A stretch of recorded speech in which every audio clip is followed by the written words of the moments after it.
प्रणाम नमस्कार सिमनिया पहलाग welcome to the second episode with Ginni Aneja ma'am.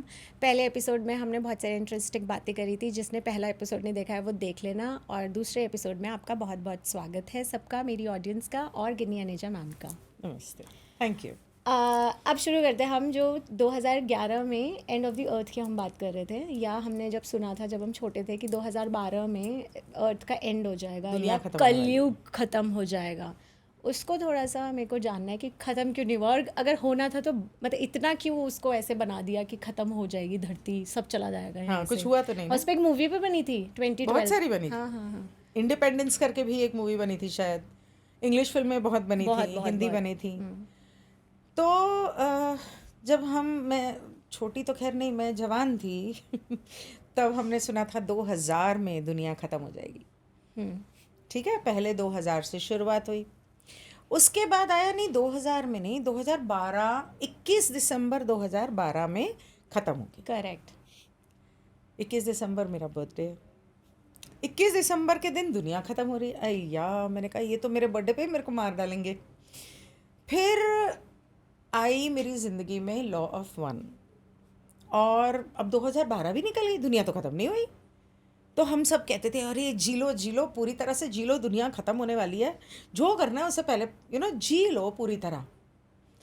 लेकिन 12 भी हो गया, दुनिया तो ख़त्म नहीं हुई। चल कोई नहीं, ऐਵੇਂ ही अफवाहें तो बहुत उड़ाते हैं लोग, फिल्में बनाते हैं ऐसा वैसा। फिर 2022 में मेरी ज़िंदगी में आई लॉ ऑफ वन, और उसके अंदर था कि दुनिया तो 2012 में ख़त्म होने वाली थी। अरे हाँ, ये तो था, पर उसमें ये लिखा था कि दुनिया तो 2011 में ख़त्म हो गई।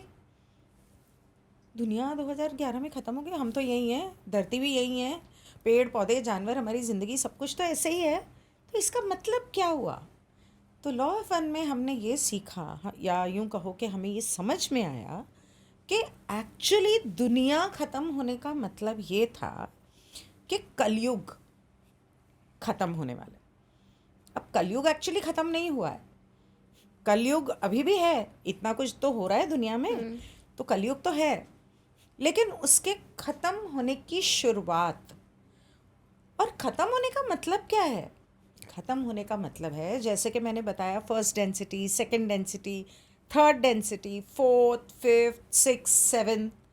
कहा जाता है ना हमारे वेदों में, कितनी बार सुना होगा, सातवें आसमान पे। दैट इज़ नॉट सातवां आसमान, that is the seventh density, जिसमें स्वर्ग है या भगवान है। वो सेवेंथ डायमेंशंस हैं जहाँ पर ये सारे लाइट बीइंग्स होते हैं। जैसे धरती के ऊपर सेवन मतलब डायमेंशंस जो हैं या डेंसिटीज़ जो हैं, वो थर्ड के ऊपर फोर्थ, फिफ्थ, सिक्स, सेवन्थ है, वो एक ऑक्टेव ख़त्म होता है। सेवन्थ के बाद फिर 1 2 3 4 5 6 7 शुरू हो जाता है। इसी तरह इसके नीचे भी 7 जो है, हमारे हिंदू वेदों में या उपनिषदों में जब पाताल की बात करते हैं या शैतान या असुर की बात करते हैं, तो वो देवलोक है, ये असुर लोक है। ठीक है, तो पाताल, असुरलोक, देवलोक, भगवान। देव और भगवान अलग होते हैं। आप फोर्थ, फिफ्थ, सिक्स्थ में आप फिफ्थ और सिक्स्थ में आप देवताओं की श्रेणी में आने शुरू हो जाते हो। सेवेंथ में आप देवताओं से थोड़ा ज़्यादा, भगवान से थोड़ा कम, या दैट काइंड ऑफ थिंग। सो क्योंकि डायमेंशंस तो और भी बहुत हैं, 64 है शायद ना। 2012 में दुनिया ख़त्म हो गई और हम तो अभी यही हैं, तो वो क्या था?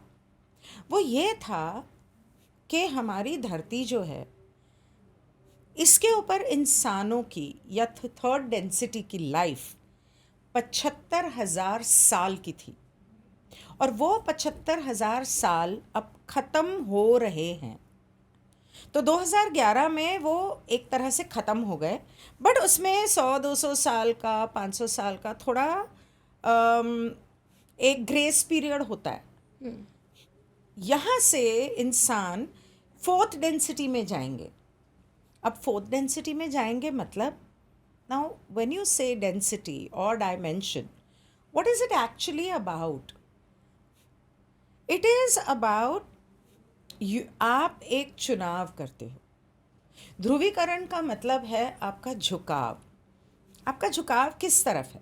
आपका झुकाव प्यार की तरफ है, मतलब कि अगर आप प्यार और सेवा की तरफ आपका झुकाव है तो आप धीरे धीरे देवताओं की श्रेणी में आ जाओगे। या आपका झुकाव खुदगर्जी, सेल्फिशनेस, या दूसरों से छीनना, दूसरों के ऊपर, ये क्या था अभी, जोर आजमाई करना, दूसरों को मैनिपुलेट करना, डोमिनेट करना, ये था ना, आपका उस तरफ है झुकाव, तो वो आ जाता है असुरों की श्रेणी में।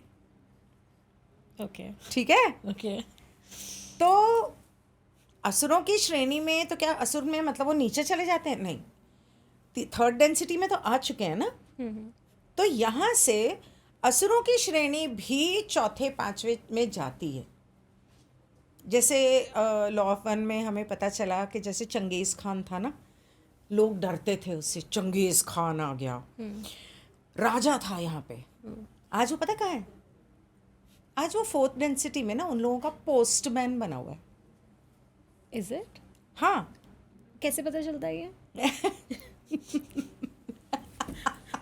मैं भी देखो कौन किसका पोस्टमैन बना हुआ है। तो क्या होता है कि हमें क्या स्कूल में सिखाया गया, सिर्फ धरती के ऊपर इंसान है। नहीं, हर ग्रह के ऊपर इंसान नहीं रहते, पर जिंदगी है। लाइफ। उसको एंटिटीज बोल सकते हैं, उसको अस्तित्व बोल सकते हैं, इकाई बोल सकते हैं। हमें ये सिखाया गया कि जिंदगी सिर्फ धरती पे है। नहीं नहीं, जिंदगी हर ग्रह पर है, और वहाँ पे इंसान नहीं रहते, वहाँ पे अलग अलग तरह के इकाई रहते हैं, मतलब अस्तित्व है, जिंदगी है। उनके शरीर हमसे अलग हो सकते हैं, किसी के बाल गोल्डन हैं, किसी के सिल्वर हैं, कोई गोरे हैं। ओरिजिनल इंसान जो थे ना धरती के, वो काले थे।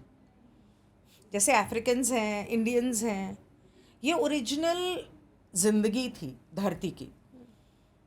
और दो तरह के प्लैनेट्स, या अलग अलग प्लैनेट्स पे दो तरह के लोग रहते हैं। एक तो हैं देवलोक वाले, और एक हैं असुर लोक वाले। तो असुर लोगों को रेप्टिलियंस या इच्छाधारी नाग, वो रेप्टिलियंस हैं। ऐसे नहीं हमारी फिल्में बनी हैं इच्छाधारी नाग, क्योंकि वो है, वो कॉन्सेप्ट है। वो है। ओके वो ऐसे बहुत सारे लोग हैं, खास करके हॉलीवुड में, ये जो गोरे चिट्टे सुंदर गोल्डन बाल वाले, ऐसे जो बहुत ही अट्रैक्टिव लोग हैं ना, हॉलीवुड को ले लो, खास करके जो दूसरों के ऊपर बहुत हावी होते हैं और हर चीज़ मेरे हिसाब से होनी चाहिए वाली, जिनकी नेचर होती है, वो सब असुर लोग के हैं कहीं ना कहीं। अच्छा, कुछ लोग ऐसे भी हैं जो, अब हुआ क्या कि दूसरे ग्रहों से लोग धरती के ऊपर आए, क्योंकि हमारे पूरे ब्रह्मांड में धरती सबसे सुंदर ग्रह है।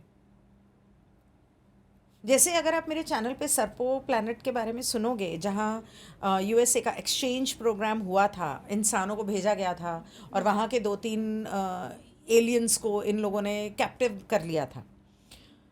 तो वहाँ पर 3 सन है, वहाँ पर पेड़ पौधे नहीं हैं, इस तरह के सुंदर जानवर नहीं हैं, इतना अच्छा मौसम नहीं है। तो व्हाट आई मीन टू से इस धरती जैसा सुंदर ग्रह कहीं नहीं है। तो सबको, अब सीता इतनी सुंदर है, सबको चाहिए, राम को चाहिए तो रावण को भी चाहिए।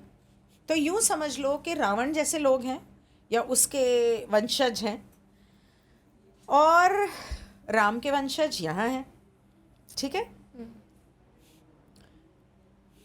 रावण और राम के अलावा कुछ लोग ऐसे हैं जो अच्छे भी हैं।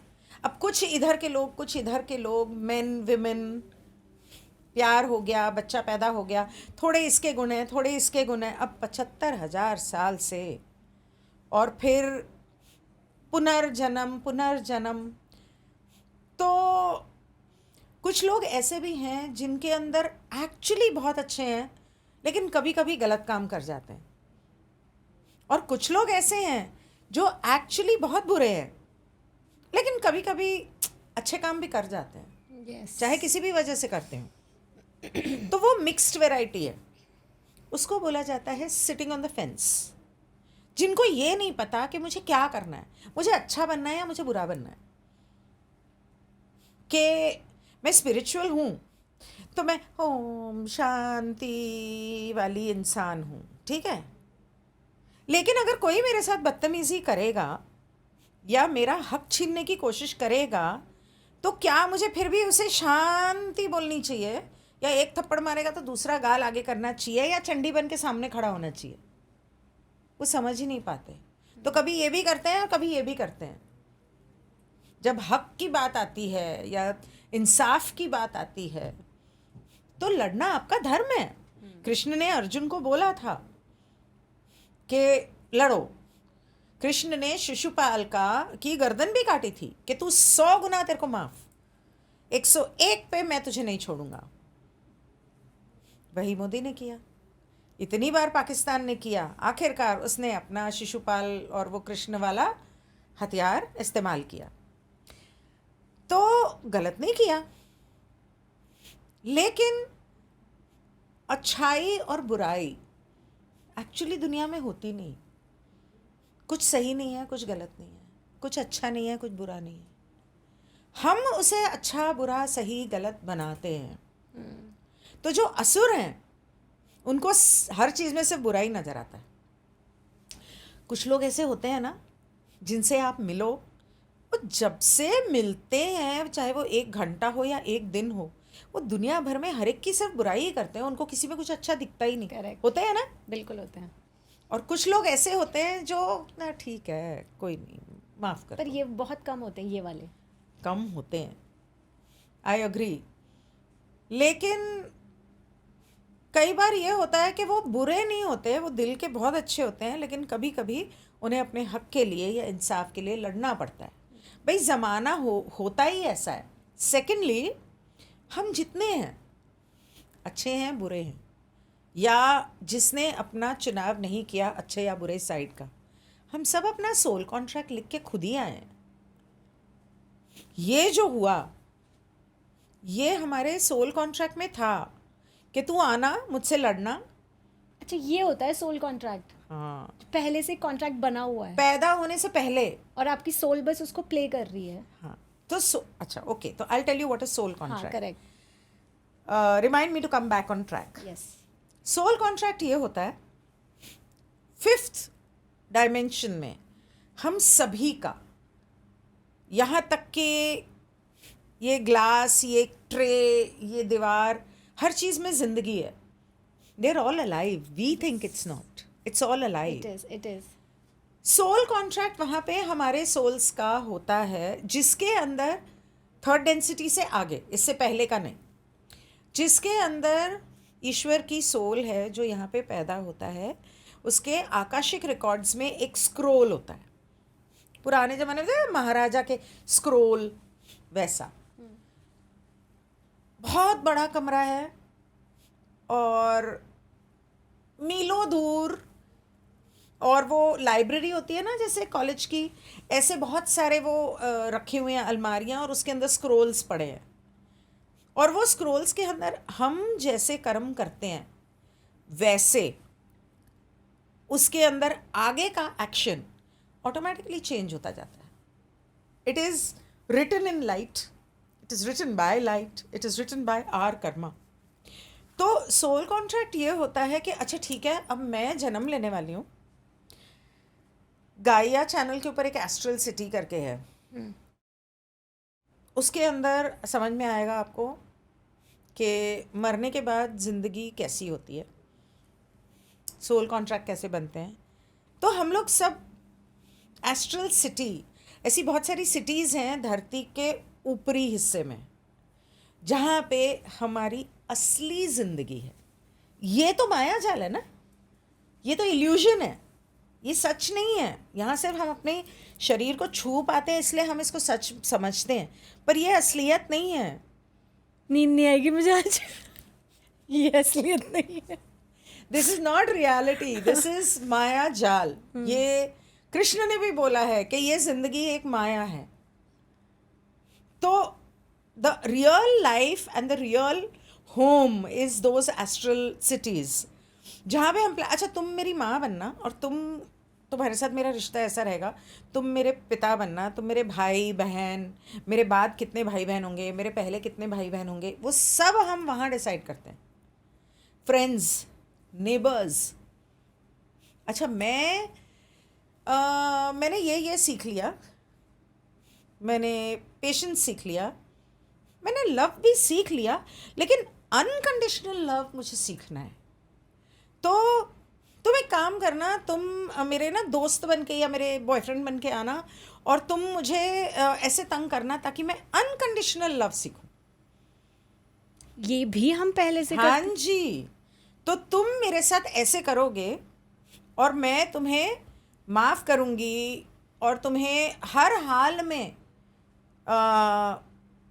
प्यार करती रहूँगी, या तुम्हारी बीवी बनूंगी, तुम मेरे साथ गलत भी करोगे फिर भी मैं तुमसे प्यार करूंगी। Unconditional love.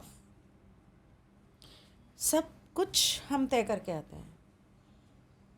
कॉलेज में हम दोनों दुश्मन होंगे, डिबेट में मैं हारूंगी, तुम जीत जाना, सब कुछ एक एक मिनट। अब क्या होता है कि karma and soul contract is very linked together. तो हमारे सोल कॉन्ट्रैक्ट में लिखा है कि तुम मुझे थप्पड़ मारोगे। अब उसके बाद मैं रिएक्ट कैसे करती हूँ उसके बेसिस के ऊपर आगे का होगा। कि अगर तो मैं बोलती हूँ अच्छा ठीक है मैं तुम्हें माफ़ किया, तो मेरी ज़िंदगी में या हमारे रिश्ते में आगे का जो सोल कॉन्ट्रैक्ट है या कर्म है या कर्म फल है वो मेरे एक्शन पे बेस्ड होगा। और अगर मैं तुम्हें मुड़ के वापस थप्पड़ मार देती हूँ तो उस हिसाब से चलेगा। Every possibility and probability is written in the soul contract. और हमारे कुंडली, हमारे न्यूमरोलॉजी, हमारे basic nature archetypes which is tarot cards. Tarot cards में जो आर्किटाइप्स हैं, जो मेजर आर्काना है, वो रा ने 6000 साल पहले इजिप्ट में इंट्रोड्यूस किया था। उन्होंने बताया था कि इंसानों के बेसिक जो नेचर या आर्किटाइप्स होते हैं ये होंगे 22 काइंड्स ऑफ आर्किटाइप्स। 78 कार्ड्स में से 78 कार्ड्स में 22 मेजर 78 कार्ड्स में से बेसिकली 10 ही होते हैं, 9 होते हैं क्योंकि नंबर्स तो 1 to 9 है ना। या लेकिन उसके लेयर्स होते हैं। So 22 cards, so there are 22 kinds of personalities you can say, और 9 काइंड्स ऑफ पर्सनालिटीज। सो वो आर्किटाइप्स जिसको बोला जाता है वो टैरो कार्ड्स के अंदर बताया हुआ है, और वो रा ने इंट्रोड्यूस किया था 6000 साल पहले। ठीक, अब उस आर्किटाइप्स के बेसिस पे तय होता है कि हाँ ये जनरली ऐसे रिएक्ट करेगी, इसको कितना भी करो ये अपना she is not going to be able to control her anger and she will react like this. तो इसके सोल कॉन्ट्रैक्ट में ऐसे लिखा है। ये हम खुद ही लिखते हैं। हमारी बॉडी कैसी होगी, हमारी शक्ल कैसी होगी, हमारे बाल कैसे होंगे, सब कुछ हम खुद डिसाइड करते हैं। तो फिर हर कोई अच्छा क्यों नहीं डिसाइड करता? किसी के बाल सिल्की हैं, किसी के कर्ली हैं। हाँ, but that is what they okay. So 7 तरह के बेसिक लुक है। Okay, at that point of time कौन सा लुक अवेलेबल है? एक लुक के 7 थोड़ी थोड़ी वेरिएशन वाले 7 लोग मिलेंगे आपको। ये मैंने सुना है पूरी दुनिया में। ठीक है, हाँ। उस वक्त कौन सा लुक अवेलेबल है आपको दिया जाता है, क्योंकि you have to also see कि आपके पेरेंट्स कौन है, तो कुछ तो सिमिलैरिटी होनी चाहिए ना। Make sense. जीन्स, आप कौन से, आपको क्या लगता है आप क्या सारी उम्र या हर जन्म में इंडिया में ही पैदा हुए हो, या हिंदू हो तो हिंदू ही पैदा हुए हो सकता है पिछले जन्म में मुस्लिम थे और हिंदुओं से नफरत करते थे इसलिए आपको हिंदू पैदा कर दिया, और इस जन्म में हिंदू मुसलमानों से नफरत करोगे तो अगले जन्म में मुसलमान के घर पैदा हो जाओगे। ये भी है, आप वहां पे सीखने के लिए पैदा होगे कि मैंने इस जन्म में ये गलती की कि मैंने धर्म के बेसिस पे किसी को पसंद नहीं किया, अगले जन्म में मुझे उसी धर्म में पैदा करो। खुद ही चुनते हो। मैं गोरी हूं तो मैंने काले लोगों से नफरत की, अगले जन्म में मैं काली होंगी। पश्चाताप भी तो करना है। इसीलिए लोगों की लुक्स अलग होते हैं, रंग अलग होते हैं। ज़्यादातर जो गोरे और बहुत सुंदर और बहुत अट्रैक्टिव, वो सब नेगेटिव साइड के, मतलब वो लसन, हम लोग उसको लहसुन प्याज कहते हैं, और आयन कॉन्स्टलेशन है, तो उसका नाम एक्चुअली लेना नहीं चाहिए। ओके, तो क्योंकि वो बहुत खतरनाक होता है। शैतान, लूसीफर, सेटन, ये सारे नाम आम तौर पे हम लोग नहीं लेते। इसीलिए अब मुझे नहीं पता था कि we are going to talk about this, but तुम्हारे तो दिमाग में था। उसको पता है जो वो शैतान है, इसलिए उसने इतनी सारी अड़चनें पैदा की, क्योंकि वो नहीं चाहता कि लॉ ऑफ वन के बारे में दुनिया को पता चले, क्योंकि अगर दुनिया को पता चल गया तो वो भगवान बन जाएंगे। ये सब लोग जो सुन रहे हैं, अगर उन्होंने लॉ ऑफ वन को पढ़ना या सुनना शुरू किया तो उन्हें ज़िंदगी की असलियत पता चलेगी। और इसके जितने ब्रांचेस हैं उन सबको एक्सप्लोर किया है मैंने अपने चैनल पे, जैसे इसको अपनी ज़िंदगी में कैसे उतारना। अब लॉ ऑफ वन को चैनल किया था 1980s में, लेकिन उसके बाद हुआ ये कि 2012 में दुनिया ख़त्म होनी थी, पहले 2000 में होनी थी। इतने सारे लोगों ने अच्छाइयाँ करनी शुरू की, और तिब्बत में, शंभाला में एक ग्रुप ऑफ टिबेटन मॉन्क्स हैं, वो लोग इस धरती को हीलिंग भेज रहे हैं। Wow, really? हाँ, बोलते थे कल्कि आने वाला है। Yes yes. तो समझ लो कि वही कल्कि होंगे, मुझे नहीं पता। वो धरती को हीलिंग भेज रहे हैं, जिसकी वजह से 2000 से 2012 शिफ्ट हुआ कि ठीक है 12 साल और। फिर उसके बाद 2011 इसलिए हुआ कि कलयुग ख़त्म हुआ, बिकॉज इतनी सारी हीलिंग, इतने सारे हीलर्स सडनली नहीं, रेकी हीलर्स इतने बन गए, टैरो रीडर्स इतने जगह जगह आ गए, क्रिस्टल हीलिंग लोगों ने करना शुरू कर दिया। उसी की वजह से आज ज़िंदगी में इतने बदलाव आ रहे हैं। और 2011 के बाद, 2010 के बाद अचानक तो मुझे नहीं लगता बुराई बहुत बढ़ गई है। पॉलिटिक्स, कोविड आया, तुम ये नहीं कर सकते, तुम वो नहीं कर सकते, जंगल काटे जा रहे हैं, जानवरों को मारा जा रहा है, इंसानों को मारा जा रहा है। 2 साल पहले टेक्सास में और मेक्सिको में लाखों गाय भैंसों को मार दिया था। कई बार आसमान से पंछी मर के ऐसे गिर रहे होते हैं कि पूछो मत।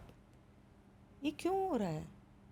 क्योंकि जैसे सागर मंथन हुआ था तो असुरों को पता था अमृत निकल रहा है, अब देवता अमृत पी लेंगे तो ये तो अमर हो जाएंगे, हमें अमृत चाहिए, तो विष्णु को मोहिनी का रूप धारण करना पड़ा था।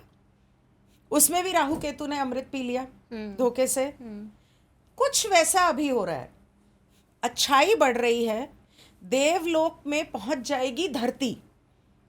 धरती देवलोक ना बने, इसीलिए वो असुर लोक के लोग पॉलिटिशियंस बन के और ये सब नेगेटिव लोग बन के हॉलीवुड बॉलीवुड में गलत फिल्में बना के लोगों को माइंड प्रोग्राम किया जाता है।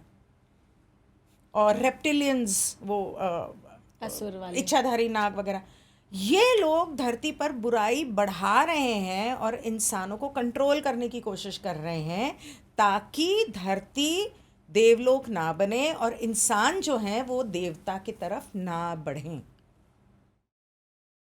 मेडिटेशन दोनों को करनी पड़ती है, लेकिन वो लोग जो होते हैं अपने सेक्रल चक्र से सीधा थ्रोट चक्र से भी ज़्यादा, अपना थ्रोट चक्र नहीं, सॉरी, थर्ड आई चक्र पे पहुंच जाते हैं। उनकी ज़िंदगी में सेक्स और मेडिटेशन, ये 2 ही चीज़ें। बीच के सारे चक्रस गायब। गायब मतलब they don't work on that. But देवलोक के जो लोग हैं उन्हें सभी चक्रस के ऊपर काम करना है, इंसान को अपने हार्ट चक्र को खोलना है, तभी आपके लोअर तीनों चक्रास की एनर्जी जब हार्ट के द्वारा आपके थर्ड आई पे पहुंचेगी, तब आप अपनी इच्छा से अपने शरीर को त्याग के मेडिटेशन करके आप भगवान के साथ एक हो सकते हो। जैसे जीसस जो थे वो भी वॉन्डरर थे, मोहम्मद जो थे वो भी वॉन्डरर थे। वो लोग यहाँ पे लॉ ऑफ वन ही सिखाने आए थे। ये कैसे पता चलता है? उसमें लिखा है, लॉ ऑफ वन में लिखा है। वो लोग लॉ ऑफ वन सिखाने आए थे, लेकिन उन्होंने जो सिखाया, उनकी किताबों में हेर फेर किया इन शैतानों ने, और हेर फेर करके उसमें गलत चीज़ें लिखी ताकि लोगों को कंट्रोल किया जा सके। तो असुर में और देवता में क्या फ़र्क है? जब आप देवता के पास खड़े होगे आपको फील कैसे होगा? अच्छा फील होगा, प्यार आएगा, प्यार आएगा, अच्छा फील होगा। और अगर कोई राक्षस आपके पास होगा, असुर होगा, तो डर लगेगा ना। जब आप ऐसे लोगों के साथ होगे या ऐसे एंटिटीज, अगर वो इनविजिबल भी है, जैसे भूत प्रेत होते हैं, अगर नेगेटिव एंटिटी है तो आपको डर लगेगा, आपको ऐसे लगेगा कुछ है, कुछ नहीं, कुछ गलत लग रहा है, डर लग रहा है, अंधेरा है, मुझे डर लग रहा है। इसका मतलब वहाँ नेगेटिव एंटिटी है। और जब आप अंधेरे में भी हो लेकिन आपको बहुत अच्छी फीलिंग आए, गूज़बम्स आए, प्यार आए मन में, खुश फील हो, इसका मतलब आपके पास कोई पॉजिटिव या देवलोक वाली एंटिटी है, क्योंकि वो भी अदृश्य होते हैं। हर इंसान बाय बर्थ साइकिक होता है, हर इंसान एवरीबडी। इसीलिए जो बच्चा पैदा होता है वो कई बार अपने आसपास ऐसे देखते कुछ भी नहीं है, लेकिन वो हंसता है ना, हंसता रहता है, हाँ, या रोता है, करेक्ट, क्योंकि उसे भूत प्रेत भी दिखते हैं, उसे डरावने भी दिखते हैं, और उसे भगवान भी दिखते हैं, उसको एंजल्स भी दिखते हैं, और उसको हमारे पूर्वज भी दिखते हैं। उसका पर्दा नहीं होता, तभी तालू यहाँ से खुला होता है, 40 दिन बाद बंद होता है, तो वो पर्दा लग जाता है, तो हमें याद नहीं रहता। अब वो पर्दा पतला होना शुरू हुआ है। जिन लोगों का कुछ नंबर्स ऐसे होते हैं जिनका बाय बर्थ पतला होता है थोड़ा, तो उनको नजर आता है, कौन से या उन्हें numbers समझ होते हैं में वो? आता है। मैम प्लीज प्लीज प्लीज, कौन से नंबर्स होते हैं? बस एक तो बता दो। नहीं, it can give a very wrong impression, because होता तो सबका है ना। मतलब यू मीन टू से कि उनका इंस्टिंक्ट तेज होता है? उनका इंस्टिंक्ट अच्छा होता है या कुछ वैसा? उनकी इंट्यूशन अच्छी होती है। Intuition, okay. तो जिन लोगों की इंट्यूशन अच्छी है, इसका मतलब उनका पर्दा थोड़ा पतला है, और अगर वो मेडिटेशन करेंगे, मेहनत करेंगे मेडिटेशन पे, तो बहुत जल्दी वो इतने साइकिक हो जाएंगे कि वो फ्यूचर देख सकेंगे। आई गेट इट, वो कौन से नंबर होते हैं? शायद इनका ऑकल्ट साइंसेस में भी बहुत इंटरेस्ट होता है।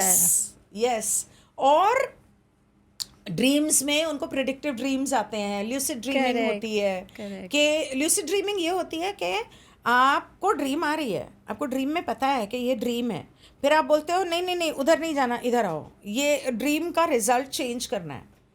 ड्रीम में आप ड्रीम का रिजल्ट चेंज कर रहे हो, दैट इज ल्यूसिड ड्रीमिंग। और प्रिडिक्टिव ड्रीमिंग आनी शुरू हो जाती है, मतलब आपको सपना आया और वो 1 महीने में, 2 महीने में, 1 साल में वो पूरा ज़रूर होगा। मैम प्रिडिक्टिव ड्रीमिंग में ऐसा भी होता है क्या कभी कि अगर आपको सपना आया कि so and so is going to die, ठीक है, लेकिन ऐसी ही जो इंसिडेंट है वो उनके साथ नहीं होता, पर लेकिन आपके किसी बहुत खास के साथ हो जाता है, उसके साथ नहीं होता, ये भी प्रिडिक्टिव ही होती है? मतलब किसी के साथ तो हुआ ही है वो? नहीं, ऐसा नहीं होता? नहीं, अगर वो आपको सिंबॉलिक ड्रीम आई है तो मतलब कि आपके किसी रिश्ते में कुछ ऐसा होने वाला है और फिर कोई होता है, then that is a symbolic predictive. Okay okay. लेकिन आपने ड्रीम किया कि ये मरने वाला है लेकिन मर ये गया, then that is not predictive, that is not predictive. Okay. So इस तरह की बहुत सारी चीज़ें होती हैं। तो जब वो भूलने का पर्दा पतला जब जैसे जैसे होने लगता है, वैसे वैसे आप उतने साइकिक होने लगते हो।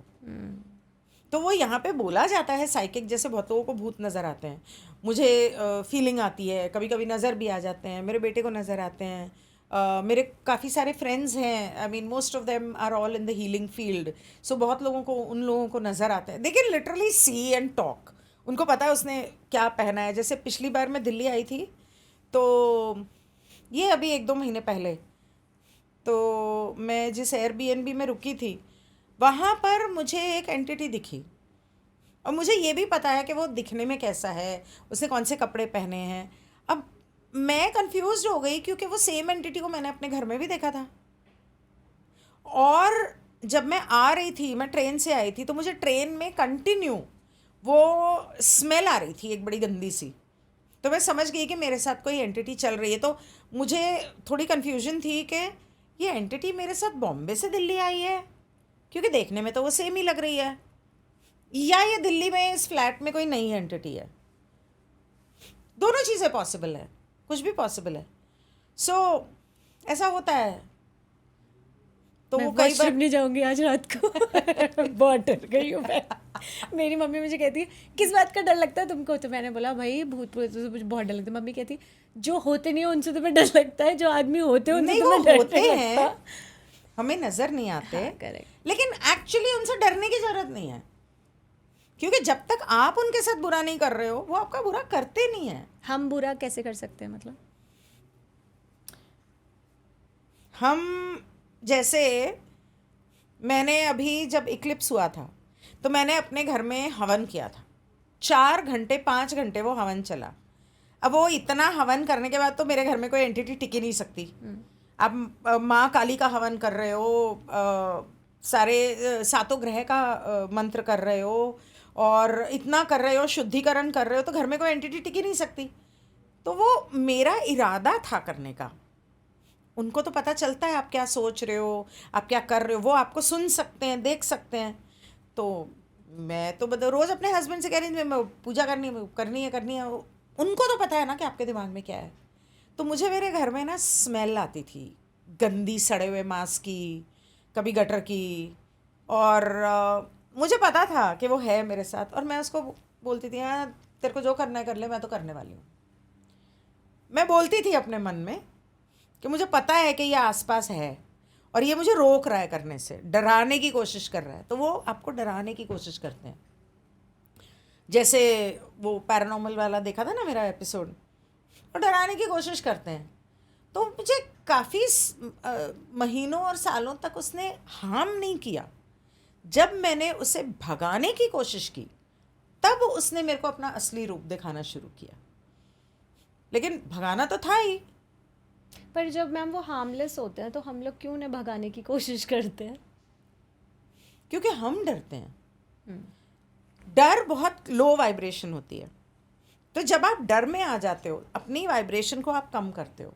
जब आप अपनी वाइब्रेशन को कम करते हो तो वो आपसे चिपक सकते हैं, आपको हार्म कर सकते हैं। लेकिन अगर आप डरोगे नहीं, आप भगवान पे विश्वास करते हो और आप प्यार दोगे उनको, तो वो आपका कुछ नहीं बिगाड़ सकते। तो अगर आपको कभी भी लगता है ना, लॉ ऑफ वन में हमने एक चीज़ सीखी है, कोई भी नेगेटिव एंटिटी, चाहे वो इंसान है चाहे वो भूत प्रेत है, अगर आपको लगता है कि ये नेगेटिव है, आपके आसपास है, I welcome you in the love and light of the one infinite creator. उसको सिर्फ इतना बोलो, ऐसे भाग जाएगा वो। मैम अगर उसको इंग्लिश नहीं आती होगी तो तो कैसे बोलना है? मैं आपको ईश्वर के प्रेम और प्रकाश में आपका स्वागत करती हूँ। भूत प्रेतों को सारी लैंग्वेजेस आती है, उनको इंटेंशन पता है।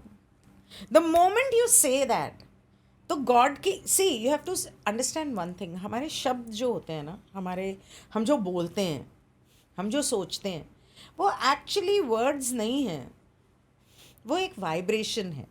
द मोमेंट आपकी इंटेंशन चेंज हुई, नेगेटिव से पॉजिटिव हुई, आपकी फ्रीक्वेंसी पॉजिटिव हो गई, और आपने वो पॉजिटिव फ्रीक्वेंसी और लाइट, लव एंड लाइट उसकी तरफ भेजी, आपने इंटेंड किया, भगवान भेज देगा, भाग जाएगा वो।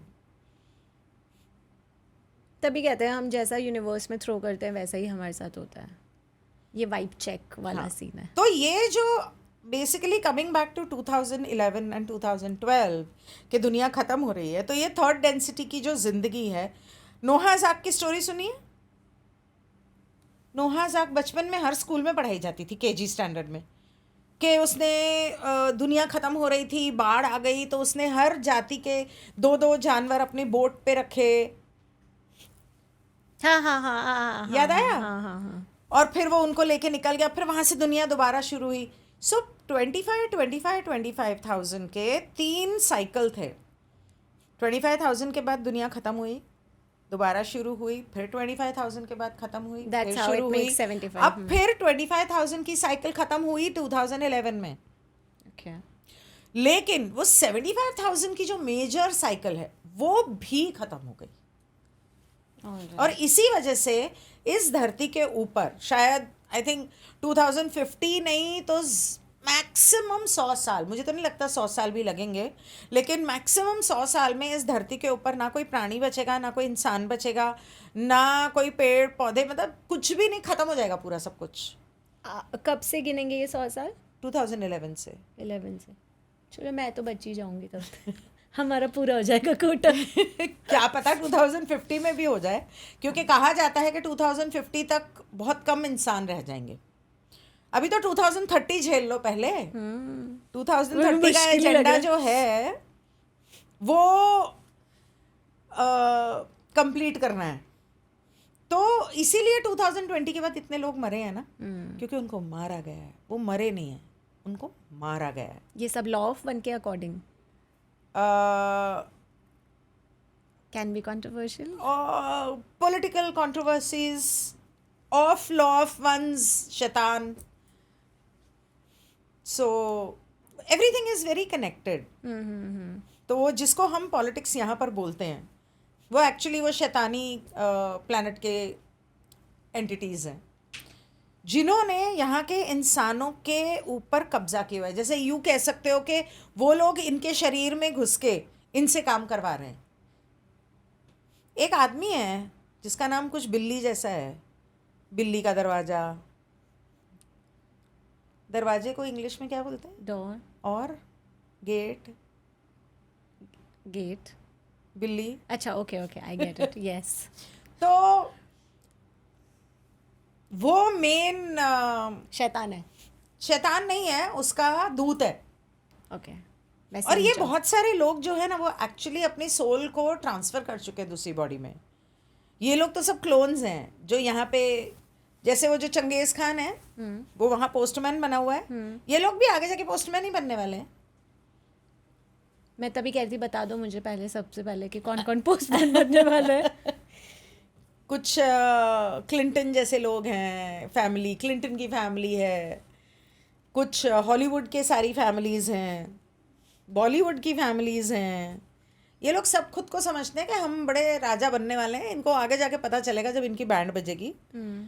तो वहाँ की ज़िंदगी अलग है। 4th डेंसिटी में वहाँ लोग बातों से बात नहीं करते, मुंह से टेलीपैथी से बात करते हैं। वहाँ सब अपने सोल ग्रुप में रहते हैं और वहाँ पे आप सिर्फ मेडिटेशन करते हो। वे मेडिटेशन कर रहे हो आप 3 करोड़ साल के लिए, और मेडिटेशन करके प्यार से एक दूसरे की सेवा करके, और वहाँ पे सिर्फ प्यार है। It is the density of love, love, only love. वहाँ पे आप एक दूसरे के मन को पढ़ सकते हो, क्योंकि वहाँ वेल ऑफ फॉरगेटिंग नहीं है।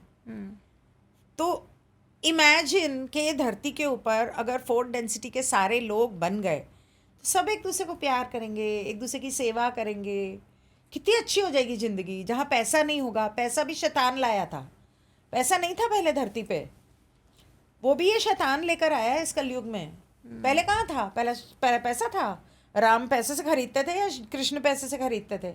वो सब नहीं था यहाँ पे। ये कुछ कहते हैं 20,000 साल पहले आया था। तो पैसा लाया गया लोगों को कंट्रोल करने के लिए। 4th डेंसिटी में तो पैसा नहीं है, वहाँ पे तो जो मन किया ऐसे हवा से बस। तो वो जो लोग होते हैं ना जो ऐसे मिट्टी से बादाम बना देते हैं, वो मेडिटेशन करके उन्होंने अपनी भगवान वाली फ्रीक्वेंसीज को एक्टिवेट किया हुआ है। कोई भी कर सकता है, आप भी कर सकते हो। पर उसके लिए उस लेवल का मेडिटेशन करना पड़ेगा ना।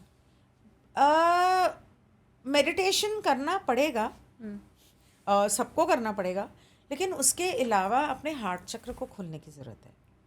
अपने नीचे के तीनों चक्र उसको बैलेंस करने की ज़रूरत है अपने, और हर चक्र को कैसे रोज़मर्रा की ज़िंदगी में बैलेंस करना है, that is an art, that is something you have to learn. वो सीखना पड़ता है और ख़ुद को सिखाना पड़ता है। मतलब हम लोग जब एक्सपेडिशंस पे गए थे तो हमने क्राफ्ट्स देखे थे, यू नो, स्पेस क्राफ्ट्स, और हम लोगों को टेलीपैथी से उन लोगों ने बात की थी, ये देवताओं ने, और मेरे कैमरा में कुछ पिक्चर्स कैप्चर भी हुए थे when these entities had actually come down in our meditation circle. So it was a very good feeling. But the best feeling that I had is recently last year, जब मैं एक event में गई थी, वो सब स्टूडेंट्स थे और मैं वहाँ पर गई थी इस इरादे से कि I just want to help them, you know. Generally मैं स्टूडेंट्स के लिए I try to help them as much as I can through numerology, ताकि इनको अपनी ज़िंदगी में भटकना नहीं पड़े, तो मैं उनको सही सलाह दे सकूं ताकि वो अपनी लाइफ वेस्ट नहीं करें, क्योंकि उनको नहीं पता लॉ ऑफ वन के बारे में। और मैं उनको बोलूँगी लॉ ऑफ वन के वीडियोस देखो तो या उसको किताब को पढ़ो, उनको समझ में तो आने नहीं वाला, और ना उनकी अभी उम्र है कि वो उसमें इंटरेस्ट लेंगे। सो उनके नंबर्स के हिसाब से मैं उनको हेल्प कर सकूं। दूसरी तरफ ये थर्ड डेंसिटी की लाइफ में हमारे शरीर को पैसे की भी ज़रूरत पड़ती है हमारी ज़िंदगी में, तो मेरे मन में वो झगड़ा चल रहा था, पैसा कमाना है, दूसरी तरफ ये था कि नहीं मैंने मदद करनी है। सो मैंने ये किया कि मैंने पैसे कमाने वाले मेरे सेल्फ को, see you have to understand one thing, भगवान और शैतान दोनों हमारे अंदर है। आप किसको हावी होने देते हो ये आपके ऊपर है। अगर आपने भगवान को हावी होने दिया तो शैतान आपका कुछ नहीं बिगाड़ सकता, लेकिन अगर आपने शैतान को हावी होने दिया, जैसे लास्ट ईयर मेरा जो ब्रेन हैमरेज हुआ, for all you know maybe it was that, you know. So अगर आपने शैतान को हावी होने दिया तो वो भगवान को दबा देगा। अब एक छोटा सा एग्जाम्पल है कि मैं वहाँ गई थी, मेरा इरादा क्या था, हेल्प करने का। हेल्प करना मतलब सेवा करना, दैट इज़ भगवान को हावी होने देना। और पैसे के पीछे भागना और हेल्प वेल्प छोड़ो, मेरे को पैसा कमाना है, दैट इज़ शैतान को हावी होने देना। मैंने उसको हावी नहीं होने दिया। मैंने भगवान से कहा कि बॉस मैंने जितना इन्वेस्ट किया है मेरे को वो एटलीस्ट रिकवर करने दो, I want to help them. You know the experience that I actually had an entity come and hug me. Entity, और वो फीलिंग जो होती है ना, वो नेगेटिव फीलिंग नहीं होती है कि आपको डर लगा या किसी ने आपके अंदर देवी आ गई एंड यू नो आप वो पागल जैसे, कोई भी भगवान या कोई आपके अंदर आएगा ना तो आप ऐसे पागल जैसे बाल बिखेर के वो डांस नहीं करने लग जाते हो। That doesn't necessarily have to be Bhagwan, because you can just be sitting like this and channeling a god energy. When I do my tarot numerology, I'm actually channeling angel energy or god energy. उस वक्त मेरी वो जो पर्दा है मेरे mind में, उसको क्रॉस करके I am tapping into my psychic abilities. So that energy just came and hugged me and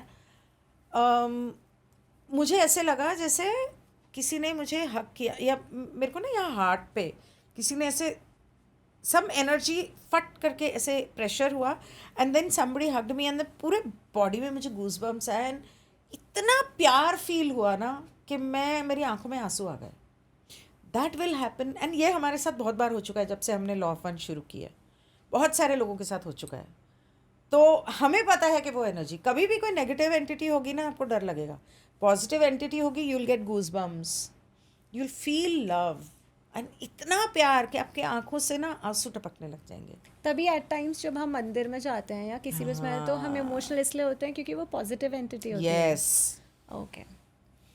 और एनर्जी जो है चैनल करना बहुत आसान नहीं होता है, दो तरह से होता है। एक तो जब जैसे फॉर एग्जांपल मैं चैनल करती हूँ तो my soul doesn't leave my body, I am quite aware, I am awake and I am talking and I am you know saying what I'm telepathically I'm getting the messages. जैसे कई बार मेरे कानों में मुझे message आता है या मेरे मन में आता है, कई बार लोगों को होता है कि कान बजता रहता है, पी करके आवाज़ आती रहती है, कभी टिंग टिंग टिंग टिंग आवाज़ आती है, कभी लेफ्ट में कभी राइट में होता है। आई डोंट नो तुम्हारे साथ होता है कि नहीं, बहुत सारे लोगों के साथ होता है और आजकल होने लगा है। That is actually right side में है तो your god talking to you, your angels talking to you, they giving you messages, but उनकी फ्रीक्वेंसी इतनी हाई है कि तुम्हें उनकी भाषा समझ में नहीं आ रही।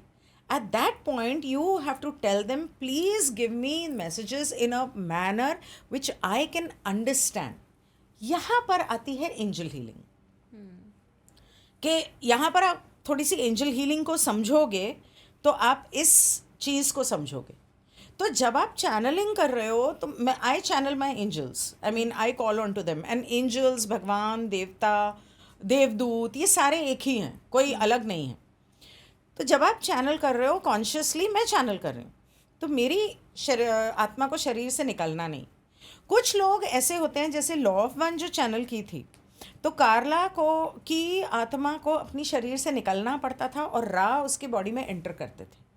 लेकिन वो इतना मेडिटेशन करती थी, और वो लोग जिन्होंने ये किताब चैनल की और पब्लिश की, ये लोग सारे वॉन्डरर्स थे। ये पैदा ज़रूर 30s 40s में हुए थे, लेकिन ये सारे वॉन्डरर्स थे जो यहाँ पे लॉ ऑफ वन स्प्रेड करने आए थे। और कार्ला की आत्मा निकल जाती थी और रा की आत्मा उसके अंदर आती थी, और फिर वो बात करते थे। जैसे एक बार बहुत पहले हुआ था कि रेडियो के ऊपर ना एलियन टाइप की आवाज़ आई थी कि we are from, this is a true story, इसके वीडियोस भी हैं यूट्यूब पे, ठीक है। तो उस तरह से आवाज़ होती थी, और वो जिम रिकॉर्ड करते थे, और डॉन जो था वो सवाल पूछता था, it's a question and answer. जैसे Gita is a question answer, जैसे Ramayana is a question answer, सवाल जवाब के इसमें। क्योंकि लॉ ऑफ वन का पहला उसूल है, ब्रह्मांड का पहला उसूल है, आप किसी की फ्री विल को का उल्लंघन नहीं कर सकते। You can not infringe on somebody's free will ना। अब तुमने बाल खुले रखे हैं, मैं ज़बरदस्ती तुम्हारे बाल पकड़ के उसकी चोटी बना दूं, that is infringing free will. उससे बड़ा पाप नहीं है दुनिया में, that is the biggest sin. मुझे पानी पीना है, तुम मुझे चाय दे रही हो, भाई मेरे को पानी पीना है, तुम मेरी फ्री विल इन्फ्रिंज कर रही हो। अरे नहीं नहीं, तुम्हें भूख लगी होगी, तुम प्यार से कर रही हो, नहीं तुम्हें भूख लगी होगी, तुम कोल्ड कॉफ़ी पी लो, पर मुझे पानी पीना है, तो तुम पाप कर रही हो एक्चुअली। ओके, सो इन ऐसी छोटी छोटी बहुत सारी चीज़ें उसमें समझाई हुई हैं, which are so important for us to know, कि जब से लॉ ऑफ वन हमने पढ़ी है हमने अपनी फैमिलीज को कुछ बोलना छोड़ दिया है, बहुत कम हो गया, या हमारा तरीका बदल गया है। और मेरे तो कुछ फ्रेंड्स बोलते हैं, तेरे को हो क्या गया, तो कितनी बदल गई है। फैमिली तो मेरे से परेशानी हो गई, क्योंकि मैं उनको बोलती हूँ लॉ ऑफ वन ये कहती है, क्या हर वक्त लॉ ऑफ वन करते रहते हो, बट दैट इज, बच्चे हैं ना, उनकी उम्र नहीं है। स्पिरिचुअलिटी इस थर्ड डेंसिटी में एक उम्र के बाद थोड़ी समझ में आती है लोगों को। सो ये जो वर्ल्ड है ये ख़त्म हो रहा है, और इस वक्त हमें ये करना है कि हमें चॉइस करनी है।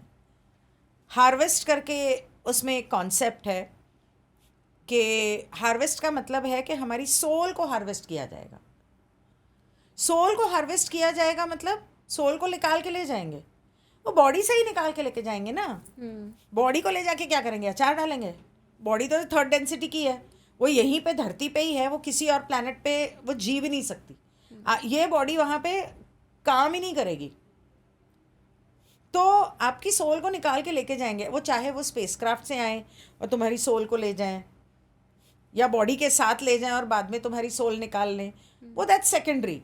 लेकिन जो देवलोक वाले आएंगे वो उनको लेके जाएंगे जो मेडिटेशन कर रहे हैं, प्यार कर रहे हैं और सेवा कर रहे हैं। और जो जिन्होंने चंगेज़ खान को पोस्टमैन बनाया है, वो आएंगे उन लोगों को लेके जाने के लिए जो डोमिनेट करते हैं या लड़ते हैं कि नहीं नहीं मेरे को तो ये चाहिए, तुम्हें मेरी बात सुननी पड़ेगी। तो ऐसे लोगों को वो ले जाएंगे, फिर उनको पोस्टमैन बना देंगे वहाँ जाके। Ma'am to sum it up, मैं एक छोटा सा वो पूछूंगी, इसमें छोटा सा ही आंसर देना, फिर हम इसको सम अप कर देंगे। मेरा क्वेश्चन ये था कि जैसे हमारे यहाँ देवी आती है, लोग बाल फैला फैला के डांस कर रहे हैं, सब कुछ कर रहे वो हैं। ज़रूरी नहीं है कि देवी हो। हाँ, मैं वही उसी क्वेश्चन पे आ रही थी कि कभी कभी हमारे यहाँ ना एक बहुत पॉपुलर वो है कि जिन जो होता है, हाँ। और हमारे यहाँ कहते हैं कि कभी कभी वो देवी बन के नाचता है या कभी खेलता कभी है। नहीं, हाँ। ज़्यादातर। See you have to understand one thing, ये जिन भूत जो होते हैं ना, ये शैतान वाली साइड के हैं, ओके।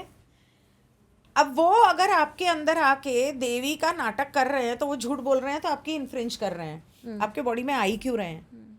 आपकी बॉडी है ना, आपकी सोल को निकाल के वो आपके अंदर आ रहे हैं, या आपकी सोल के साथ अंदर जा रहे हैं। कई बार क्या होता है, एक्सीडेंट हो गया, मरते मरते जैसे नियर डेथ एक्सपीरियंस हो गया कि आप मरते मरते बचे, तो आपकी सोल निकल गई, आपकी जगह दूसरे कोई लॉस्ट सोल थी वो घुस गई, ठीक है, ऐसा भी होता है। या आपकी सोल की फ्रीक्वेंसी इतनी लो थी कि वो दूसरी सोल उसके अंदर चली गई। तो ये जो एक्सपीरियंस होता है देवी आ गई एंड ऑल दैट्स। लेकिन कहते हैं कि अगर आपकी जैसे शादी होने वाली है और पहले से आप पे जिन का साया है और उसने आपके साथ शादी कर ली, फेरे ले लिए, तोड़ फिर वो देंगे। आपके हस्बैंड को आपके साथ नहीं रहने नहीं देंगे। रहने देगा। ये सही बात है? ये सही बात है, ओके। ये सही बात है। और हमारे उधर एक लेडी हैं, कहते हैं उस पर जिन का साया है, तो वो जब व्हेन शी गॉट प्रेग्नेंट तो उनका मिसकैरेज हो गया और अब उनकी जो बेटी हुई है वो भी बीमार ही रहती है। हाँ, वो साया है, पर वो हटाया जा सकता है। कैसे मैम? कामाख्या देवी ट्राई कर लो, अजमेर शरीफ ट्राई कर लो। जो सही इंसान होता है ना, जो एक्चुअली स्पिरिचुअल है, जो सेवा कर रहा है, पैसे लेके करने वाले नहीं। हालांकि कामाख्या देवी में ज़्यादा करके मैंने सुना है वो लोग बहुत पैसे लेते हैं, लेकिन अगर कोई सही इंसान मिल जाए, टोटके वोटके करने वाला, वो निकाल सकता है। और भगवान की पूजा और वो जितना आप करेंगे, अपनी फ्रीक्वेंसी को बढ़ाएंगे, लव लाइट ईश भगवान का प्यार और रोशनी उसको जितना भेजेंगे उतना वो ठीक होती जाएगी। But then she has to be on that path. तो जिन भूत होते हैं, ये जितना ये सब देवी आ गई करते हैं ना, लेकिन ज़्यादातर मैम पूरी तरीके से नकार भी नहीं सकते कि देवी नहीं होती। नहीं। You have to understand one thing, मैं ये नहीं कह रही देवी नहीं होती, हाँ हाँ। आती है। कौन सी देवी आती है उस पर डिपेंड करता है ना। काली आई, श्मशान तारा आई, या बुद्ध वाली ग्रीन तारा आई, या लक्ष्मी आई। देवी आके आपके शरीर को इतना कष्ट क्यों देगी कि आप ऐसे झूम जाओ? देवी माँ है, वो प्यार करती है आपको, तो वो आएगी तो वो आपको बड़े बच्चे की तरह प्यार करेगी, वो आपको कष्ट नहीं देगी। लेकिन जब वो शरीर से निकलेगी, या जिन भूत भी निकलेगा, तो आपका शरीर थक जाएगा। थक जाएगा, करेक्ट, थकता है। थकता है, थकेगा। लेकिन आई डोंट बिलीव के God will come inside you. भगवान को अगर आना है तो वो आपके द्वारा ऐसे ही बात कर सकता है, आपके अंदर ही आके बात करना है। क्यों? जिन भूतों को तो सब पता है क्या हो रहा है, वो 1 सेकंड में ऐसे पता करके आ जाएंगे कि हाँ ये इसकी ये प्रॉब्लम है, तो उसको तो सिर्फ सोचना है। वो तो एक ऐसे किया तो वो आपके घर जाके वापस आ गया, उसको पता है कौन सी चीज़ कहाँ पड़ी है, तो वो बता सकता है। तो कोई ज़रूरी नहीं है कि ये माता है। हाँ, आप माता का सिंदूर लगाते हो, माता का प्रसाद उसको खिलाते हो, या उसके ऊपर शिव के ऊपर चढ़ाया हुआ जल वो बर्दाश्त कर पाता है, then it is definitely godly. लेकिन अगर उस पर आपने मंत्र बोला हुआ जल डाला और वो अगर भगवान नहीं हुआ, तो ऐसे भाग जाएगा। तो जब ऐसे जिन भूत आते हैं ना, तो बेस्ट तरीका है कि काली माँ के ऊपर मंत्र जाप और हवन करके चढ़ाया हुआ जो सिंदूर है, वो उसको टीका लगा दो। वो असल में देवी होगी तो वो रहेगी, और उसकी सेवा करो। अगर वो जिन भूत होगा तो वो ऐसे भाग जाएगा। ये मेरे साथ हो चुका है रिसेंटली। ओके। तो काली माँ पे चढ़ाया हुआ और कामाख्या देवी का सिंदूर लगाया तो मैं ठीक हुई, वरना तो हॉस्पिटल पहुँच गई थी। Alright. On that note, we wrap up this insightful conversation with Guinea Aneja ma'am. मुझे बहुत मज़ा आया पर्सनली. बहुत सारी चीज़ें, डर भी बहुत लग रहा है, पता नहीं आज नींद आएगी कि नहीं आएगी. आप भी इस एपिसोड को देखना. इसमें हमने लॉ ऑफ वन और सोल कॉन्ट्रैक्ट्स और चक्रास, थर्ड आई चक्रा, बहुत वेरियस टॉपिक्स पे बात की है. आप इस एपिसोड को लास्ट तक देखना और मैं कोशिश करूँगी कि एक और सेशन में गिनी मैम के साथ लेके आ पाऊँ. Thank you so much. Thank you Thank so you. Much. Thank you for having me. It was great talking to you.